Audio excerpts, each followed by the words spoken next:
Good day traders, Richard Jacobs here and welcome to this week's edition of the Underdog Weekly Perspectives Report, where we reflect on the trading week that was and also form some views on what we think the market will do in the coming days and weeks ahead. We're starting off and kicking off with the month of May, and we've just come through quite a long weekend, so I hope you guys had a restful and stress-free time away from the markets and all refreshed and ready to go into the new month. Worth reflecting a bit on April, a very interesting month in that we had so many of these public holidays that the number of trading days were severely reduced. I think we had something in the region of 16, 17 trading days for the entire month, and a lot of the time some of those days were stuck in between public holidays, so volumes were fairly muted. So in a sense, a very subdued month, at least from an activity or volume perspective. So it's going to be quite interesting to see what the new month brings as we get a lot of market participants rejoining the fray and seeing where we can take the local market to. Right, so kicking off, as always, we start off with our daily chart of the top 40, which is what I have up on the screen at the moment. And you'll recall from last week's perspectives report, we had a very interesting situation in that we were sitting around about this level, and we'd been eyeballing, we'd been watching this breakout out of this falling channel over here, this falling price channel. We'd watch the breakout, the retest of the channel or of the breakout level, and then the continuation move to the upside as the market made a higher high. And then we'd watch this leg back down, this retracement leg back into this previous price structure level here. And what we said in last week's report was we were really looking for a continuation move, so some kind of an indication that the market was going to continue to the upside. And we certainly did have that fairly early in the week as well, and we saw the market push up fairly strongly, and it's continuing to move up, and it's actually retested this previous high level over here, this previous swing high level over here. Now one of the things we'd highlighted in last week's report, and also to our daily subscribers, is a potential trading opportunity coming in at around about 46,100, a long trading opportunity where we actually got long at 46,100, around about that level, and we put our stop levels just below this swing low level. Let's call it, let me just get these numbers right. Actually, it was just slightly below the swing low level here. And what we've been eyeballing, or what we are eyeballing, is a move towards this 48,000 level over here. And as you can see, the market's made good progress. We're up about 1,000 points in the trade as we speak now, and we're looking for another call it 800-900 points to hit our targets. Now what is worth noting is that the stochastic has moved into this overbought territory over here. So, and again, it's something we highlighted to our daily subscribers. We don't expect the market to just continue to move up in a straight line. What we in fact anticipating as we hit this previous swing high level here is some form of consolidation to start playing out in the new week. So perhaps a bit of a retracement, a bit of sideways action over here as the market tries to work off some of that overbought condition, or even if it doesn't, roll back down, at least just some sideways consolidation before it continues to the upside towards where we're aiming to from the structure move perspective. If you want to look at a great example of that, is just look left on the charts here. And this really highlights it's an important point in that it highlights that a market can continue to move up or just have a very shallow level of consolidation when you're in a strong uptrend. Just look at what happens over here when the stochastic moves into overbought condition over here. We have this movement where it rolls back down, but notice how the price action doesn't give a massive retracement. There's what we would call a bit of sideways consolidation over here before it continues to its move to the upside. So really, that's what we're looking for and anticipating is going to play out in our market over the coming days. A bit of consolidation and then a continuation move to the upside. Just to refresh, why did we flag that 48,000 level as a potential target area? Well, a couple of reasons. One is this, you'll see marked up on the screen. I'll just clear it off and we can put it back on.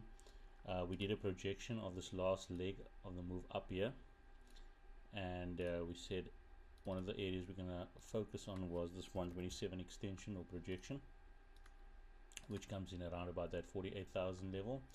And we also took this this leg of the move here. You know, we had this this higher high impulse leg being formed over here. We had this complex retracement, and then we had the continuation. And what we said was, you know, if you took that leg and projected it from the on the breakout from this falling wedge structure, it also really lined up with this 48,000 level. So at the moment we're still fairly comfortable that things are working out in line with our expectation, and we're going to see that move towards the 48,000 level. But as I said, don't expect it necessarily to happen in one smooth move, with the stochastic being overbought as it stands at the moment. Right, having said that, let's look at our volatility levels. And unsurprisingly, really, given what I said earlier in terms of what's been happening in April, we've really had very low levels of volatility as measured by this normalized average true range graph over here. And you know, it's just the lack of market volatility just continues. As you can see here, it's just been dropping off all year, just nothing in it. That said, what's been interesting about April specifically is that we have started to see some of the breakout opportunities on an intraday basis starting to generate some positive outcomes, and that's quite interesting because it's not something that we saw in you know, we saw it at the beginning of January, and then from mid-January all the way through to the end of March, you know, breakout trades on an intraday basis at least were just not yielding any profitable outcomes. You would have a breakout and then the market would just either stall or roll over or just not continue in the direction of the move. But April has been unique in that we've started to see those breakouts starting to play out despite these relatively low levels of volatility over here. So perhaps, and this would be a positive thing from a trading perspective, perhaps we're going to start seeing some of that volatility returning to the market as we move into the new month. Right, then let's switch over and have a look at our round the world indicators, as I like to call it. Let's start off with the Rand dollar exchange rate, and this is the weekly on the left and daily on the right, 3-line break charts of that particular market.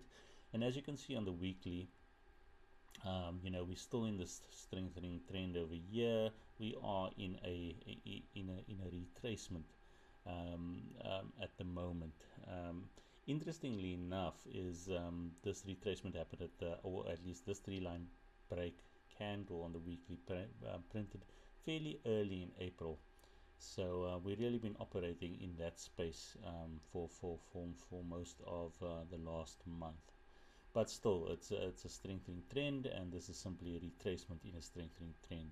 So the Rand, in a sense, is still bullish versus the US dollar on the weekly chart. If you look at the daily chart, again, you had this here. You had this retracement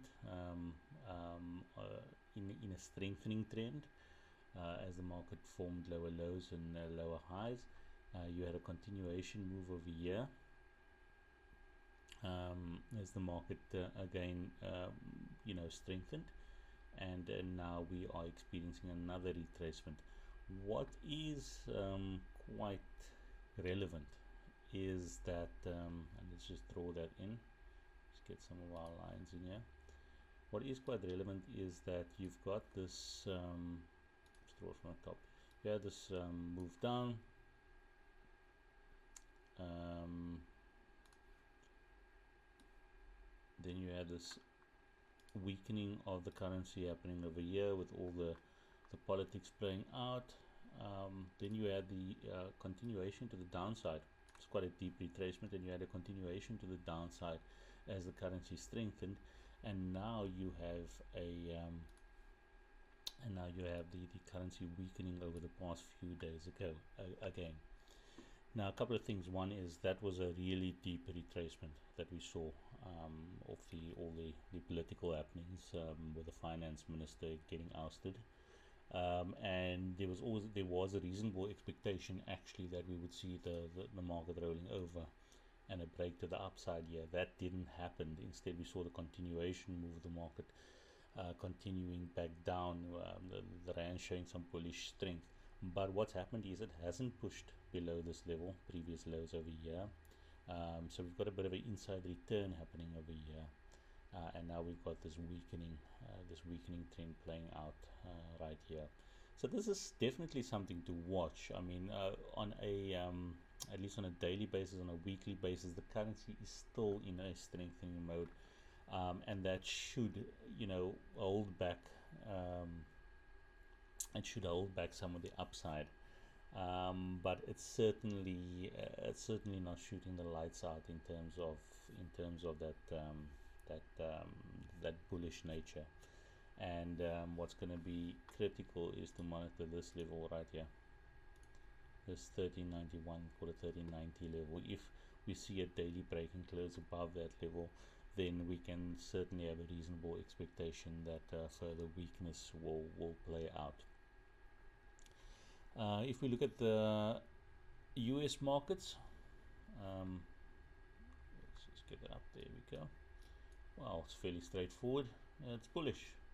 Weekly charts pushing up, daily charts pushing up. We had a bit of a retracement into the middle of the month, and then the S&P just continued to the upside. So this is just completely bullish at the moment, and the US market is really just adding jet fuel to potential upside moves in our top 40 as well. Should see the converse happening in the gold market, and certainly a much choppier looking chart even on a weekly basis. Here we had the break to the upside in gold. We had a deep retracement, a continuation to the upside, a false, call it a false little retracement here, and a continuation to the upside. So on a weekly basis, gold is quite bullish still at the moment. On the daily basis as well, you can see that we had this series of higher highs and higher lows being printed. What is and we're in a retracement at the moment, which is perhaps a reflection of what's happening in the US market, where you've just got so much money flowing into the equity side of things, that there's a bit of risk on happening in that front, and gold's been coming off over here, but it's still just a retracement within a bullish trend. So gold, we still remain bullish on, and expectation is that there will be further upside at this point, and that again may also hold back some of the upside in terms of the equity markets. If we look at the oil side of the equation, again, higher highs, higher lows on the weekly. Oil's bullish, but it is in a retracement at the moment on the weekly chart. Similarly, if one looks at the daily chart, we've got this upside move over here, a retracement, a continuation. Again, very importantly, what happens here is the market pushes up but doesn't make a higher high. Instead, we've now got a lower high being printed, and we've got this deep retracement happening. And really, it's going to be critical that this 50, 58, let's call it around $50 level holds in the oil market. If the market on a daily basis were to break and close below that level, we could see the oil market taking some strain as well. So where does that? I mean, where does that leave us? If you look at it in the context of what's happening internationally and in the currency market, well, pretty much, you know, I think it lines up with what our reading of the market is at the moment, um, which is there are mixed indicators in terms of the international influences playing out. But the real drivers of our top 40, in addition to local market sentiment, is going to be the impact of the rand dollar exchange rate, as well as the US, the international US markets. So those are the things we really monitor. And there's a bit of playoff, as there has been for most of the past, or most of this year, a bit of a playoff between the two.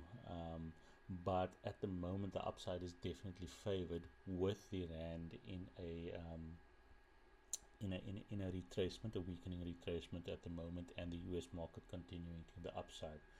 So our expectation doesn't really change, having looked at those market indicators versus what we looked at from a structural perspective. As you can see on the screen, we expect further upside in our market, but we do expect some short-term, perhaps some short-term consolidation to play out before we see that upside materializing.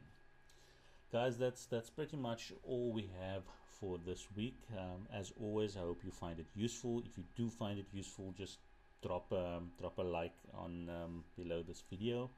If you guys are interested in getting involved in some of our other training opportunities, or getting onto our daily subscriber list, either just drop me a line, Richard at underdoginvestments.co.za, or just pop over to our website, www.underdoginvestments.co.za, and sign up on the or get hold of us through the contact sheet on the site, and browse through some of our other offerings over there.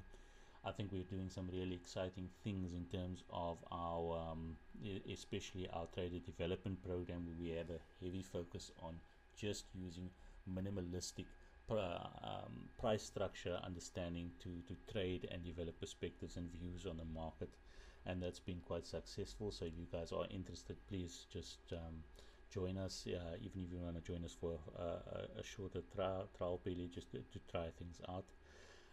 Otherwise, I wish you all well for the week ahead. It's a shortened week, and as always, be safe in your trading. Cheers.